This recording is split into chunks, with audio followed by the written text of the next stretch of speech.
Buenos días. Muchas gracias a la Fundación Moderna por esta oportunidad de batir un récord mundial y explicarles en 15 minutos cómo deberían ser los nuevos modelos empresariales que necesitan las empresas para hacer frente a los cambios profundos que se están produciendo y que van a continuar produciéndose en el futuro. Os pido que lo patentéis. Hay cambios que todo el mundo percibimos, pero sobre los cuales probablemente reflexionamos poco, que han trastocado de manera rotunda el marco competitivo en el que las empresas tienen que desarrollar su actividad.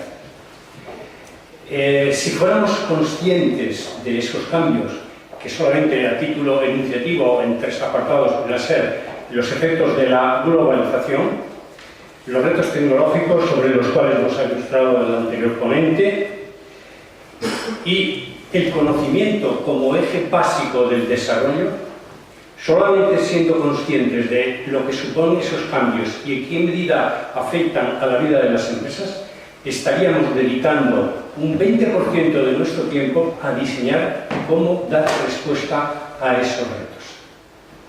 Porque ha cambiado todo profundamente y, sin embargo, la empresa sigue respondiendo con un modelo que no es más que la repetición del modelo histórico de empresa.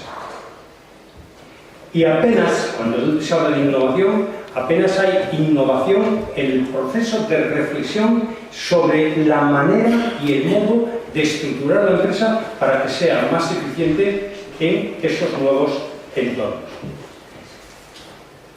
Seguimos asentados en un papel que es el papel tradicional, en el que están claramente definidas las funciones del capital y del trabajo.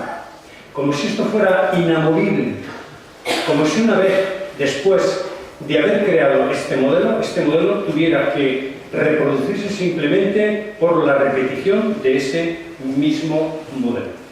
Y sin embargo, este modelo demuestra que divide las fuerzas internas dentro de la empresa, que genera conflicto, que no sabe resolver los problemas de la empresa con un proyecto común y que hace que se dediquen excesivos esfuerzos a resolver cuestiones internas, siempre en detrimento ¿de qué? De aquello que garantiza el éxito de la empresa, que es la respuesta eficiente a los mercados. Por tanto, toda dispersión de esfuerzos que dejen de volcarse en el mercado para centrarse en los problemas internos no son más que elementos dilatorios que frenan el éxito de la empresa. Si la innovación forma parte de nuestras vidas, ¿por qué innovamos tanto en términos de, innovamos tan poco en términos de pensamiento? ¿Por qué repetimos las historias que hemos heredado como si fueran dogmas de fe? Hay multitud de ejemplos que no tengo posibilidad de desarrollar, pero piensen, por ejemplo, en la concepción que tenemos respecto a la juventud. Una concepción que en el fondo parece asentarse solamente en una cosa, en la nostalgia por la juventud perdida. Y hay ya una frase del Imperio Sumerio en la que se decía: el mundo se va a acabar porque los hijos ya no obedecen a sus padres. Bueno, pues en lugar de aprender de la historia para no repetirla y crearla, seguimos repitiendo una y otra vez el modelo como si fuera la única alternativa posible. Desde mi punto de vista, resulta absolutamente necesario repensar el papel que juega el trabajo, apuntando hacia un futuro diferente en el que se pueda sustituir la confrontación por la cooperación. Lo han dicho antes los representantes sindicales, en el fondo a todos nos interesa que la empresa vaya bien. Si la empresa va mal, no es bueno para nadie. ¿Por qué no repensar estos problemas tradicionales? ¿Por qué no reflexionar conjuntamente sobre el papel que debía jugar el mundo del trabajo dentro de la empresa? En definitiva, yo propongo que esa reflexión se centre en 3 ámbitos, que es la participación en el capital, la participación en los resultados y la participación en la gestión. Estoy convencido, pero no algo convencido, sino absolutamente convencido que un modelo basado en estas premisas daría una mejor respuesta a los clientes, fundamental, a los trabajadores por sus aspiraciones, a la sociedad, porque la empresa podría aportar mucho más a la sociedad de un clima de colaboración y concordia que no de un clima de confrontación, y al propio capital. Solamente visiones oscuras o cortoplacistas retrasan indefinidamente el que al menos esto se convierta en una cuestión de debate. El proceso sería largo, sería complejo, sería difícil y probablemente de entrada encontraría muy pocos aliados. Pero poniéndose a trabajar, a reflexionar, a pensar, con buena voluntad y con la inteligencia que todo el mundo se le supone, se podrían encontrar espacios para progresar en esta dirección. En todo caso, en ese modelo siguen siendo necesarias algunas otras cuestiones. Por ejemplo, la que tiene que ver con el papel del liderazgo. Caminar en la dirección que acabo de apuntar solo será posible si quienes detentan el poder están dispuestos a compartirlo. Si no, evidentemente, no existe la base para poder trabajar en esta reflexión. Para ello, los que tengan el poder tendrían que entender que esa cesión de poder no es realmente una pérdida, sino que en el fondo es una ganancia. Los directivos con los que convivo permanentemente en distintas áreas españolas o fuera de España, todos me dicen que tienen un problema, y es que el día a día les come. Por lo tanto, no pueden pensar, no pueden reflexionar. Y claro, si no se reflexiona, estamos condenados únicamente a repetir el pasado. ¿Pero por qué no tienen tiempo? Pues es evidente que no dedican tiempo a pensar porque están metidos en la bagarre diaria y porque seguramente se encuentran cómodos en esa pelea. Y porque reflexionar significa crear. Y crear es hacer algo que no existe previamente. Por lo tanto, exige mucho esfuerzo.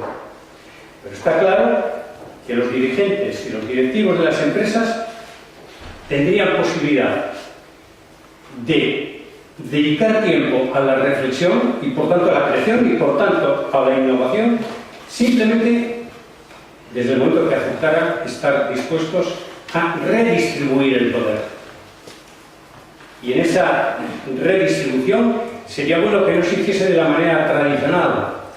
Alguien que tiene el poder y por sus valores, por sus principios, por su compromiso con la sociedad, decide delegar parte de ese poder. Creo que la reflexión tiene que ir en otro sentido, en lo que yo denomino la delegación invertida. Hagamos el análisis del modelo empresarial a partir de que todo lo que se puede resolver en un nivel no pasa al nivel siguiente. Y de esa manera sí que habría tiempo para la reflexión. El conocimiento y el modelo de gestión.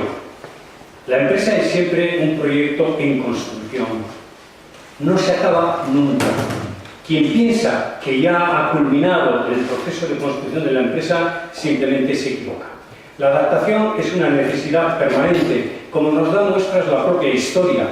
Todas las especies que han pervivido no era porque fueran fuertes, sino porque han sabido adaptarse, han sabido perder para ganar. Y esa construcción permanente de la empresa solamente se puede hacer a través del conocimiento. Y el conocimiento da la casualidad que, a pesar de las máquinas tan sofisticadas que hay, no radica el conocimiento en las máquinas. El conocimiento radica en las personas. Todas las personas, aunque parezca una perogrullada, tienen cerebro. Y además pesa lo mismo. Y por tanto tienen capacidad de reflexionar.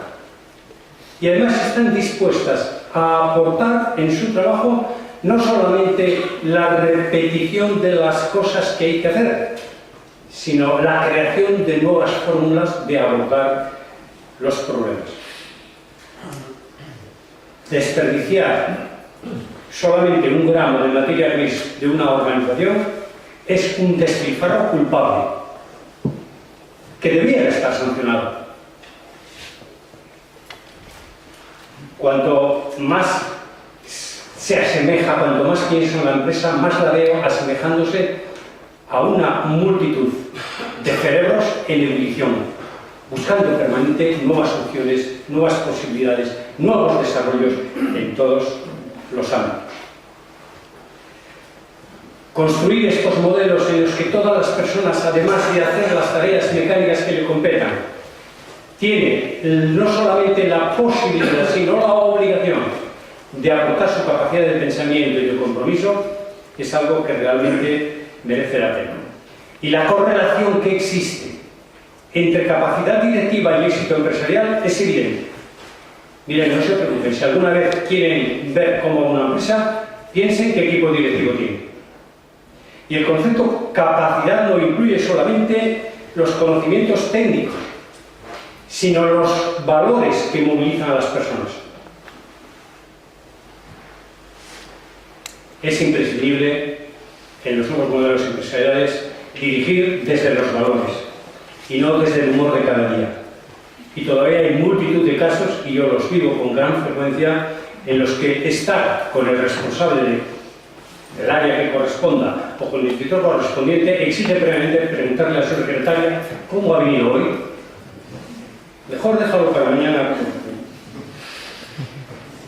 Alianzas estratégicas. Y con ello termino. El tejido empresarial está compuesto por pequeñas y medianas empresas. Y eso no va a cambiar. Pero uno se asusta cuando piensa que el tamaño medio de la empresa en España, en Navarra, en el País Vasco, es de 12 personas trabajando en la empresa.